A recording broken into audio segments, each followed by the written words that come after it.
جان كي جاك بنين زوين. سلام سلام البنات، نتمنى تكونوا بخير وعلى خير ومرحبا بكم فيديو جديد. اليوم فايقه مشاهيه ناكل البرجر ديال ماكدو، مشاهيه ناكل برجر وقلت علاش غادي نخرج وغادي نخسر غير الفلوس، بما انني نقدر نصايبو في الدار بزيرو درهم غير بداكشي اللي عندي في الدار، وغادي يجي بنين على ديال ماكدو بألف مره. وداكشي علاش قررت انني نصور ونبارطاجي معكم حتى نتوما البنات. بزاف منكم اللي كيتشهى ماكدو، شحال من مره كنبقاو نخسروا الفلوس ديالنا غير في ماكدو، فعلاش مره نقدروا نصايبوه غير في الدار. المهم انا غادي نشارك معكم الخبز ديالو، حتى الخبز يعني ما نشريش انا الخبز واجد، حتى الخبز غنصايبوه في الدار وكيجي واعر، عرفتي يحسن بألف مره من داك الخبز ديال ماكدو. صراحه اكثر حاجه ما كنحملهاش في البرجر ديال ماكدو هو الخبز، ما كيعجبنيش، كيجيني بحال لاستيك. وغادي نشارك معكم لي صوص كاملين بهم، وغادي نشارك معكم حتى الفخيت، واحد الفخيت كنديرها واعره، واللي كيشوفها عندي كيذوقها عندي كيبغي لا غوسيت. المهم انا غنشارك معكم كلشي، وغنشارك معكم حتى السر اللي اكتشفتو غير اليوم ديال الكفته، كيفاش تبقى لكم بالحجم ديالها وما تقلش بزاف بطريقه كثيره. نبداو الفيديو ديالنا. اول حاجه غنبداو بها هي المايونيز، حيت كتعتبر من المكون الاساسي في لاصوص ديال البرجر. بالنسبه للمايونيز انا غادي نديرو ديال البيض، غندير فيه بيضه وجوج مثلثات ديال الفرomاج، وغادي ندير فيه قبيصه ديال الملح، قبيصه ديال الابزار، معلقه كبيره ديال الخل، وكاس لاروب ديال الزيت. المهم بالنسبه للمايونيز ما تقولش ليا كيجي صفر بالبيض، بالعكس ما كيجيش فيه نهائيا السفوريه ديال البيض، وكيجي بنين وبحال هذا بحال ديال ستاغ اللي كنشريوه عادي، كيجي خاتر وكيجي زوين بزاف. المهم ملي كنطحنوا المكونات كامله بها مع بعضياتنا، غنديرها في واحد مع بعضياتها، غادي نديرها في واحد الطاوه وغادي نعملها في الثلاجه تتبرد. المهم هو اصلا دابا خاتر وكيزيد يختار مع الثلاجه. وانتم باش تعرفوا بانني راه ما كنتش اولا نصايب اليوم البرجر، جبت مطيشه من الفريغو باش ندير بها الكيتشب وما بغاش تذوب ليا. المهم انا غطستها هنا في الماء باش زعما دغيا تذوب باش زعما دغيا تذوب باش نقدر نستعملها من بعد. وغادي ندوزو باش نصايبو الخبز ديالنا. واللي غادي نحتاجو ليه معلقه كبيره من الخميره ديال الخبز مع كاس ديال الماء دافي، وغادي نخلطوهم مع بعضياتهم حتى كتذوب لينا الخميره. المهم نرجع نهضر لكم على المايونيز. المايونيز راه ما كيجيش صفر وكيجي خاتر، واصلا الوصفه الاصليه ديال المايونيز راه المهم نرجعوا للعجينه ديالنا، وغادي نحتاجوا لها كذلك كاس ديال الحليب. انا ما درتوش دافي، درتو عادي حيت ديجا الخميره ديالي راه دابت في الماء الدافي. وغادي نزيدو كاس لاروب ديال الزيت، معلقه صغيره ديال السكر، نزيدو بيضه، و منساوش الملح. وما ديما كندير الملح ناقص، داكشي علاش كندير قبيصه وكنرجع ندير قبيصه اخرى باش هكذا ما يجينيش مسوس بزاف، واخا هكا كيجيني ناقص من الملح. صافي كنخلطوا المكونات مع بعضياتهم وكنبداو نزيدو الدقيق بشويه بشويه حتى كيتجمع لينا، حتى كتجمع لينا العجينه ديالنا. القوام ديال العجينه ما كيكونش قاصح، نتبقاو نزيدو الدقيق حتى تعقد لكم، حتى تجمع لكم العجينه بزاف تولي قاصحه، حتى تحسوا بها ما تبقاش تلصق لكم في ايديكم. صافي وانا ما كندلكها ما حتى شي حاجه، بحال غير كنجمع العجينه وصافي. حيت شي فاش نخليها تخمر، فاش غادي نبدا نلولب فيها هكذا كتجيني مطاوعه مع يدي، كتخمر وكتجي زوينه الصراحه، مفشفشه بحال الا دلكتها مزيان، وانا راه ما دلكتها ما والو.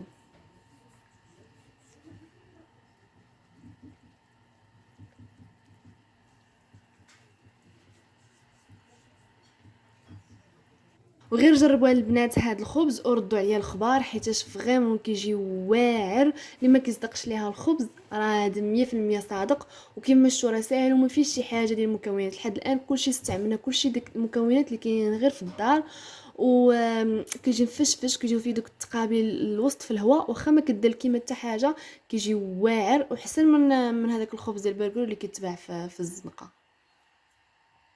صافي من بعد ما جمعت العجين ديالي كيف ما شفتوا القوام ديالها، غادي ندهن الوجه ديالها بالزيت وحتى لتحت بالزيت باش هكذا ما تلصقش ليا ملي تختمر. وغادي نسد عليها بسلوفان بلاستيك غذائي ونخليها جانبا تخمر. لحد هكا تخمر غادي ندوز باش نصايب الفخيت اللي قلت لكم غنشارك معكم. المهم بالنسبه للمراحل اللي درتها لكم في الفيديو راه هي نفسها المراحل اللي خدمت بها، يعني درت المايونيز هو الاول ومن بعد العجينه ودابا غادي نصايب البطاطا.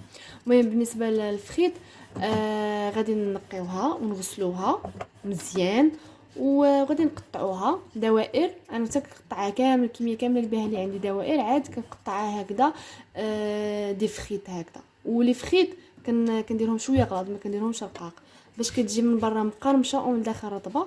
وغادي نعطيكم الاسرار ديال من بعد ما كنقطعها هكذا دي فخيت. غادي نزيد عليها الخل والملحه ونردها تسلق، ما تسلقش مزيان، غير هكذا الماء يطلع فيه الغليه الاولى صافي ونسد عليها. المهم شي 10 دقائق هكاك نصفيها من داك الماء ونخليها كتبرد هكا جانبا حتى كتبرد مزيان. كتعطيكم بلاصه في الثلاجه ديروها في الثلاجه حتى كتبرد. ومن بعد غادي نكمل معكم المراحل اللي كنصايب بها لي فخيت.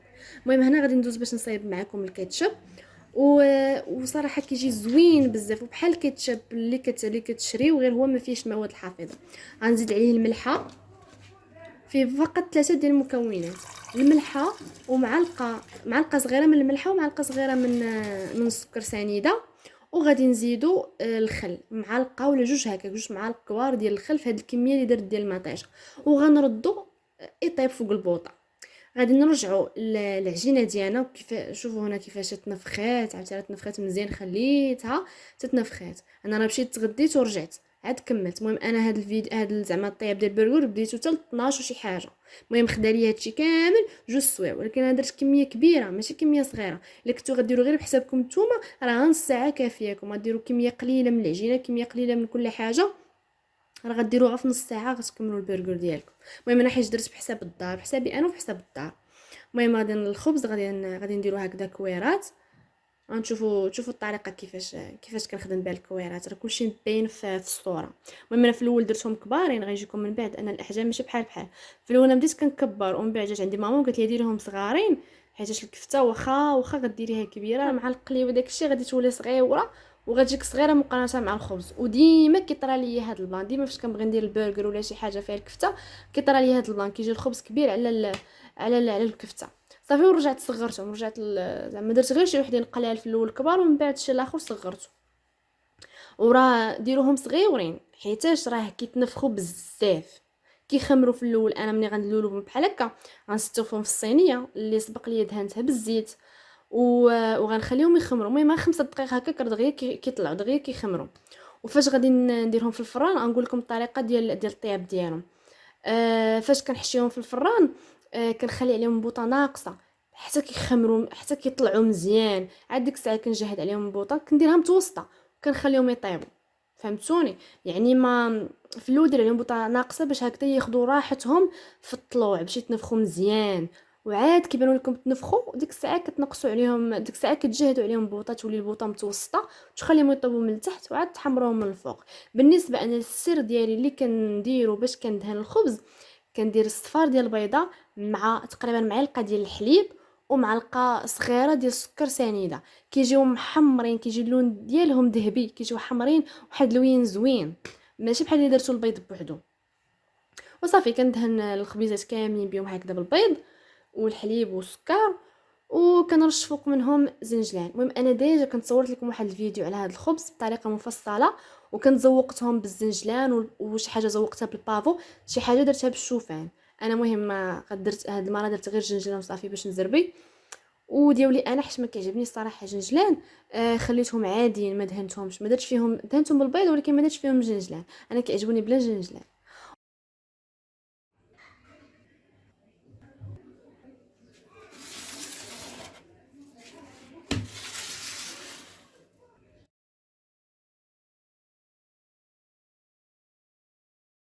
وصافي هنا غندوز الكفته ديالي، ما درت فيها لا لقامه لا حتى شي حاجه. المهم بغيتو المذاق يجي بحال ديال ماكدو ما ديروش فيها لقامه حيت هما ما كيديروش فيها لقامه. ولكن من بعد حتى الملحه ما ديروهاش حيت الملحه كتزيد تقلص. المهم هذه المعلومه خديتها من اليوتيوب ان الملحه اللي خلطتيها مع الكفته كتزيد تقلص من الحجم ديالها في الطياب. المهم داكشي علاش حيدتها ما درتهاش صراحه. مول كنخلط الملحه والابزار معاها عاد كنصايبها هكا دوائر. ساعه صافي خديت بهذيك النصيحه وما درتش الملحه. وغنوريكم بعد كيفاش غادي نديروا الملحه.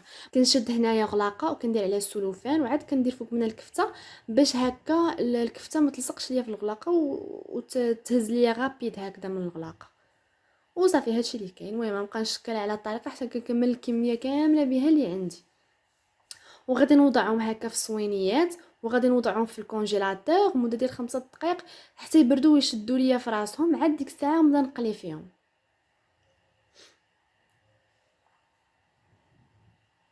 حيت هكذا الا بقيت كنحول فيهم من جهه لجهه غادي يتشتوا ليا وغادي يتهرسوا ليا. المهم الاحسن ديرهم حتى كيبردوا مزيان. عاد ديك ماشي تلجوا، غير يبردوا، غير يوليو ساهلين انك تحكمي فيهم هكذا بيديك.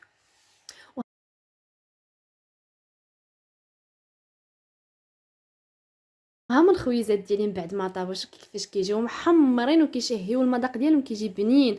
تقدروا تاكلوهم غير هكاك، ما ديروا فيهم حتى شي حاجه، كيجيو بحال القريشلات في المذاق ديالهم. فريمون كيجي المذاق ديالهم واعر، وواحد الريحه كانت طالعه يا سلام، واعر الصراحه. المهم انا هنا غادي نوريكم. شوفوا كيفاش كيجيو واعرين. شو واخا كتعبصوهم هكذا بصبعكم دغيا كيرجع الهواء فيهم من الداخل، باش تعرفيهم راه من الداخل جاو مفشفشين. شكون شكر العروسه ولكن راه كلشي قدام عينيكم، فريمون جاو واعرين. واش دابا الا شفتوما هاد المنظر ما غتشهاوش؟ نوضي اختي صايبي نوضي. الا درتهم بكميه كبيره تقدروا داكشي اللي حاجتكم به تصايبوا، وداكشي الاخر ديروه في الكونجيلاتور. هنا غادي نكمل لكم الفخيت. الفخيت انا من بعد ما كتكون بردات ليا كندير فيها البزار، كندير فيها القامه كامله، شويه شويه من الحاجه. القزبر يابس، شويه الملحه. كندير التحميره، كندير الخرقوم، سكينجبير. غندير عاوتاني البصله مطحونه والثومه باودر. المهم بجوج بيهم باودر. هذه البصله اللي بيضه درتها في الاول بصله، ومن وراها غندير حتى التحميره انا قلت لكم في الاول. المهم التبزيره كامله راه قلتها لكم. وما غاديش نزيد عليها الدقيق حتى كنخلط هادشي مع بعضياتو، حيت فاش كنزيد الدقيق وانا باقي ما خلطتش التبزيره مع البطاطا، ما البطاطا ما كتاخذش هي التبزيره كامله بحال داك الدقيق، بحال الفخيت كيلصق عليهم الدقيق وما كيبقاوش ياخذوا ليا سميتو التبزيره. داكشي كنخلط التبزيره وعاد كنزيد هنا 2 معالق ديال الدقيق، والدقيق هو اللي كيخلي ديك القرمشه كتجي برا ديك الفخيت. وتصليق كيخليها انها تجي من برا مقرمشه ومن الداخل رطبه صافي.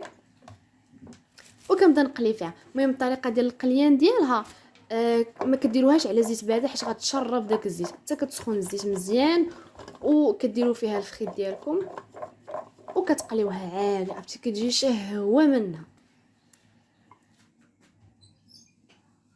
وهذا هو المايونيز ديالنا من بعد ما خرجنا من الثلاجه. شوف كيفاش كيجي خاطر عاقد بحال شي جبن. فريمون الوصفه ديالو واعره، وكما شفتوا كلشي ساهل. كاع المقادير اللي استعملت لحد الان ساهلين وكلهم متواجدين في الدار. يعني حتى المايونيز صايبته معكم في الدار، يعني ما خديتوش واجد. المهم في الصلصه ديال البرغر غنحتاجو 2 معالق كبار عامرين من المايونيز، وغنزيدوا عليهم معلقه كبيره عامره من الكاتشب. المهم احترموا المقادير اللي عطيتكم، ما ديروش داكشي قد 2 معالق ديال كبار عامرين ديال المايونيز مع معلقه كبيره ديال الكاتشب. كيف ما شفتوا كيجي خاطر. المهم الكاتشب لا بغيتو زعما تبقاو تخدموا بداكشي تقدروا تطحنوه. فاش كطحنوه ما كيبقاش بحال هكا كيبان لكم محبب، كيجي الملمس ديالو بحال الكاتشب العادي اللي كتشريوه من الزنقه. المهم انا فيا اللي طحنوا. وغنزيد معلقه صغيره من الخردل اولا لا موطارد. المهم ما تقويوش لا موطارد، احترموا المقاييس اللي عطيتكم. وغندير معلقه صغيره من البصله مدقوقه، وراس معلقه صغيره من الثوم باودر، ثوم مدقوق. وغادي نزيد عليهم واحد المكون واللي كيعطي ديك القرمشه وديك. المهم هي البصله. المهم البصله ما قطعتها صغيره بزاف حيت كنت مضروبه. المهم نتوما قطعوها صغيره بزاف وديروها زيدوها حتى هي. واحد الحاجه اللي ما كانش عندي وكما قلت لكم ما نخرج نجيب حتى شي حاجه من الزنقه، اللي هي هذاك كيقوليه الخيار مخلل. المهم ما نسيت على سميتو. المهم حتى هو كيتقطع طريفات صغار وكيدار. المهم انا ما درتوش حيت ما عنديش في الدار، وقلت لكم ما نخرج نشري حتى شي حاجه من الزنقه صافي. وغادي نديروه في الثلاجه حتى هي حتى يجي وقتها، ما نخليوش برا هكذا مع الحال سخون، ديروها في الثلاجه حتى يجي وقتها. هنا خرجت الصينيه ديال الكفته كيف ما شفتوا كيولي ساهل انكم تجبدوها وساهل انكم تحكموا بها. الزيت خاصو يكون زيت سخون، ما ديروش على زيت بارد حيت قد ما خدت وقت طويل في الطياب قد ما كتقلص لكم اكثر واكثر. وصافي رديتها هنايا الطيب. وغادي في نفس الوقت غادي نحل معكم الخبيزات ديالي ما نحلهم بهذه الطريقه دي سهله. المهم انا استعملت موس منشار وحليتهم بهم. غنوريكم من الداخل كيفاش كيجي، عرفتي مفشفش ومهوي من الداخل. شوف الفقاعات ديال الهواء اللي فيه من الداخل، هذا دليل على نجاح الخبز. بالنسبه للكفته، مني كنقلبوها، قبل ما نقلبوها الجهه الثانيه كنرشوا عليها الملحه، كنرشوا عليها لي بزاغ، وعاد كنقلبوها. هذوك الاخرين راه ديجا قلبتهم، شوف شحال تقلصوا من الحجم ديالهم. ولكن انا تا الاخر عاد غادي نكتشف شنو هي الطريقه باش يبقى الحجم ديالهم كما هو. المهم انا في الدار ما بقاش الفرomاج ساندويتش تقادا، ولقيت غير فرomاج غوج هكا محكوك هو اللي غادي نديرو. اين فوا كنحيد الفخيط من التبصيل كندير عليها الفرomاج باش هكا يذوب عليها وصافي.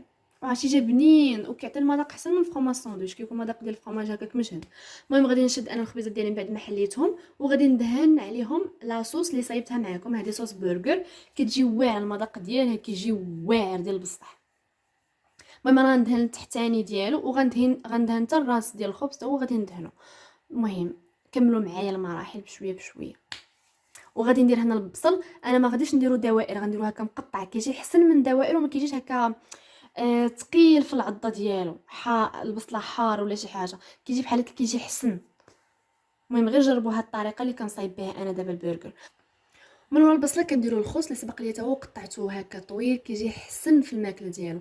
شوفوا الفرق ما بين هذيك اللي ضغطت عليها والاخرى اللي ما ضغطت عليها ما والو، كتجي كبيره على هذيك الاخرى. يعني وهكا انا ما ضغطتهاش بزاف، انا غير حطيتها وبقيت غير واحد شويه صافي، بقيت ضاغطه عليها بديك اللعيبه ديال الحديد باش كنقلبوا بها، بقيت ضاغطه عليها. يعني الكفته قد ما خليتوها مضغوطه قد ما كتبقى في الحجم ديالها. صافي المراحل راكم شفتوهم هنا بالصور. بعد ما درت الخص درت هاد الكفته. من ورا الكفته غطيتها بالطبقه الثانيه ديال الخبز اللي سبق لي ودهنته. وشوفوا الفخيت كيفاش كتجي واعره، كتجي اللون ديالها ذهبي، كيجي واعر وكيجي المذاق ديالها واعر. والله غير جربوا، قسما بالله هذا البرجر كيجي بنين بزاف. وكيف ما شفتوا مقادير غير ديال الدار. ويمكن نتمنى انكم تجربوه، وإلا جربتوه ما تنساوش تخليو لي في كومونتير كيفاش جاكم. ونبغي نقول لكم كنبغيكم بزاف، ونتلاقى معكم ان شاء الله فيديو جديد. الا كنتو باقي ما تابونيتوش معايا تابوناو، اش باقيين كتسناو، وفعلوا الجرس باش يبقى يوصلكم كل جديد. كاع الفيديوهات اللي كنحط يوصلوا لكم. ما تنساوش تدخلوا عندي لاباج انستغرام وفيسبوك، عفوا لاباج ديالي انستغرام ولاباج ديالي تيك توك، بجوج بيهم هاجر سليم، سميت لاشين نيت. وكنخليهم لكم من تحت في صندوق الوصف. يلا بيزو، باي باي.